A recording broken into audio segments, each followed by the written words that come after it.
相信你一定有印象啊，在几年之前 ，iPhone 手机出过一款五颜六色的 iPhone 5C， 红色、黄色、绿色、蓝色都有。这一款手机只短暂的在 iPhone 5这个系列当中出现过，然后很快的退出了历史舞台。当时呢，大家都很惊讶，为什么 iPhone 一改自己黑白灰非常素的、非常高端的这种设计追求，推出了这样一款不符合苹果传统风格的设计产品呢？今天我来告诉你，这种现象其实一点都不意外。在很多领域都非常常见，尤其在艺术史当中，有专门的一个非常短暂，但是也非常有存在感的一个风格主义时期，被称为矫饰主义时期，与英文叫做 Mannerism。矫饰是哪两个字呢？就是矫正的矫，或者说矫情的矫，饰是装饰的饰。所以说你从这两个字你可以看出矫饰主义它是一个怎样的风格，它非常矫情，非常具有装饰性。那怎么去理解呢？其实就是说，在艺术风格的体现上来讲，它在所有的艺术表现维度上都体现得非常满、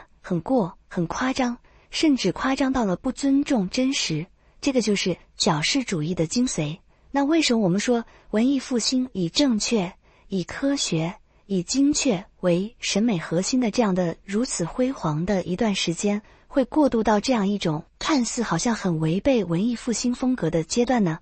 这个后面的故事背景其实是这样的，经过了所谓的文艺复兴盛期，中国古人会说盛极而衰嘛，这一方面是个自然规律，另一个角度来说呢，是当时的艺术家呀，其实他们活得非常痛苦。为什么非常痛苦呢？因为文艺复兴三杰这三位大师已经把在正确的透视啊、解剖啊、精确的几何构图的框架下，能够进行艺术创造的空间通通都做完了。换句话说，就是艺术创作的正路已经达到了顶峰，给后人就没有留下多少的可能性了。那这个时候新出来的这些艺术家们，他要怎样才能在艺术创造当中留下自己的痕迹呢？留下自己的风格呢？自然而然非常必然的，他们就要去走所谓的邪路。正路已经被大师们走完了，所以他们非常痛苦，所以他们要另辟蹊径，他可能要绕一条比较远的路，才能在艺术史当中刷出他们的存在感。所以说这是一个当时的矫饰主义为什么会诞生的一个背景。好，那么矫饰主义具体干了一些什么事儿呢？其实呢，说来也并不是太困难，你只要记住四个非常重要的艺术家就可以了。无独有偶呢，这四个人呢跟文艺复兴三杰其实都有点关系。第一个呢，这个人叫彭托尔默，这个人是个佛罗伦萨人，他早年的时候跟达芬奇学过画。他是在哪一个方面凸显出他的矫情呢？凸显出他的夸张呢？就是他的色彩。比方说他有一幅非常著名的绘画作品叫做《基督下嫁》，这幅画呢看点按照艺术史的正统说法其实有很多，但是这些都不关键，只有一点是关键的，就是它的色彩。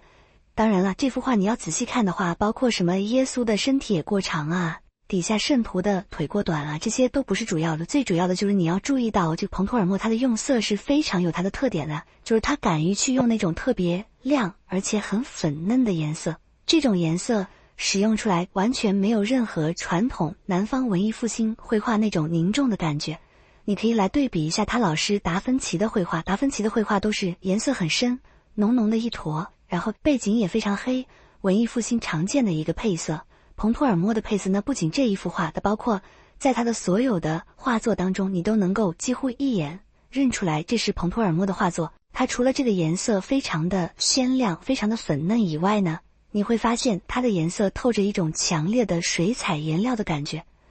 那这个其实是非常了不起的，就是我们都知道油画是一个粘度非常高、非常浓厚、非常稠密的一种颜料，那你要通过对白颜料的很精确的把控，然后使浓厚的颜料展现出来一种水彩画的特色，这个是非常有难度的。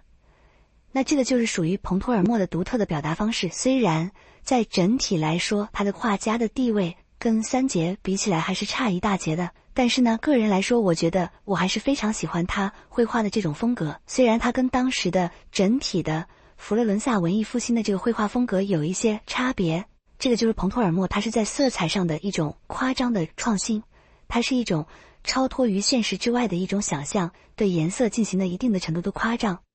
第二个人啊叫做布隆奇诺，当然这个布隆奇诺也是他的外号。布隆奇诺是谁呢？就是这个彭托尔默的徒弟。他的这个特点在什么地方呢？就是你一定要记住他的非常妖艳非常夸张的地方在于他绘画的主题非常的怪诞跟诡异。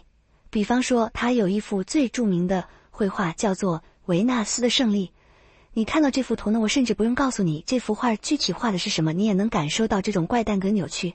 首先中间的这个裸体的女子当然是维纳斯，为什么呢？因为你看她左手拿了一个黄金苹果，这是一个维纳斯在古希腊神话当中的一个标准形象。然后另外把手放在她的胸部的这个人是谁呢？是丘比特。这个丘比特甚至要跑去亲吻维纳斯，以及在丘比特的背后有一个老妇人的呼天抢地的形象，代表的嫉妒心。这幅画当中有表现了非常多的主题，还有什么衰老啊，还有什么时间啊，等等等等，就是说它非常夸张的在一幅画当中把所有的元素都要揉进去，而且人物的动作也非常的奇怪。包括呢，丘比特在希腊神话当中其实是维纳斯的儿子，所以这是描绘了一个乱伦的场景。这幅画从主题上来说是非常的别扭的，是非常的夸张的。那为什么这个时期会出现来这种非常夸张主题的这种绘画呢？据说当时这幅画啊其实是献给一个君主的，这个是为了去迎合这种君主的口味。所以说那个年代为什么会出现矫饰主义啊？为什么大家审美都会被带歪啊？跟当时的整个上流社会的喜好也非常有关系。这个就是布隆奇诺。但是呢，不得不说是布隆奇诺的画工其实已经达到了出神入化的地步。你去看这个画儿当中，不论是人物的形象也好啊，对阴影的描绘，肢体的摆放，其实你可以发现他是深得文艺复兴大师的真传的。而且布隆奇诺呢，他除了画这种非常诡异的主题的绘画之外，他非常善于画肖像画。当时有非常多的宫廷的达官贵人找他画肖像，然后那个布隆奇诺呢，画出来的肖像统一的感觉都是一副非常苍白的感觉，像中了毒一样的面容。所以说他的矫饰主义精神也体现在他的这个肖像画当中。那第三个人呢是什么人呢？还记得我们说到拉斐尔在第4个房间，就是君士坦丁大厅当中画的那幅把达芬奇跟米开朗基罗无缝对接的画吧。当时呢说是拉斐尔只画了第1年他就去世了。是谁把这幅画画完的呢？主要的画家叫做罗马诺，这个人就是拉斐尔的嫡传大弟子，这个人也是矫饰主义的代表人物之一。他把君士坦丁大厅画完之后，当然也是声名鹊起啊，因为你想这是拉斐尔的遗作，画完这幅画之后，基本他也是最一线的画家了。他最为代表的一幅作品是一幅穹顶画。什么叫穹顶画呢？我们之前听说过天顶画是在一个平的天花板上进行作画，那穹顶画是在一个圆的天顶上进行作画。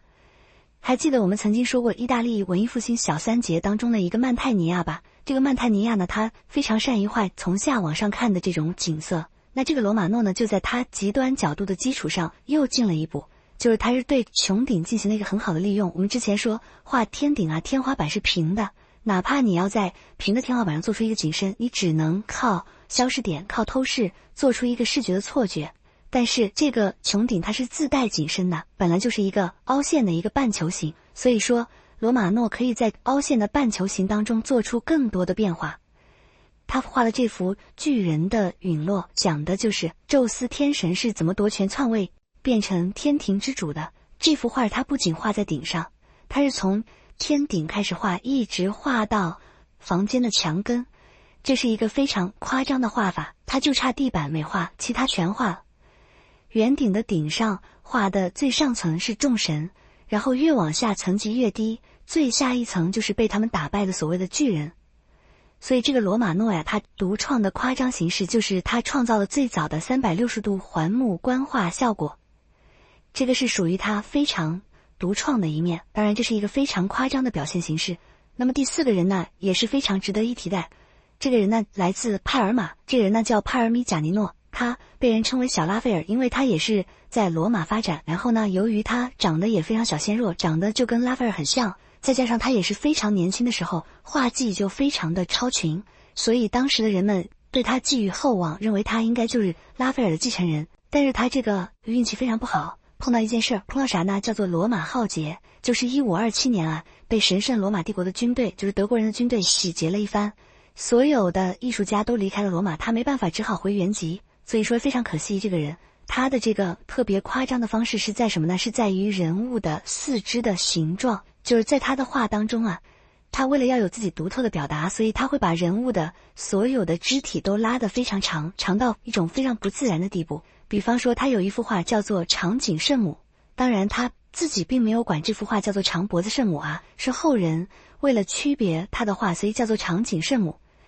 就你来看这幅画的话，首先这个圣母的脖子非常长，这个脖子圣母恨不得跟他脑袋一样长啊。然后呢，圣母的上半身的躯干也非常长，然后呢，圣母的手指也非常长，长的感觉就跟老佛爷喜欢戴的2个指甲套一样的长到这种程度。然后你再看圣母抱着的这个耶稣，圣子的这个肚子也非常的长，就是没有任何一个婴儿是身体可以长到这种程度的。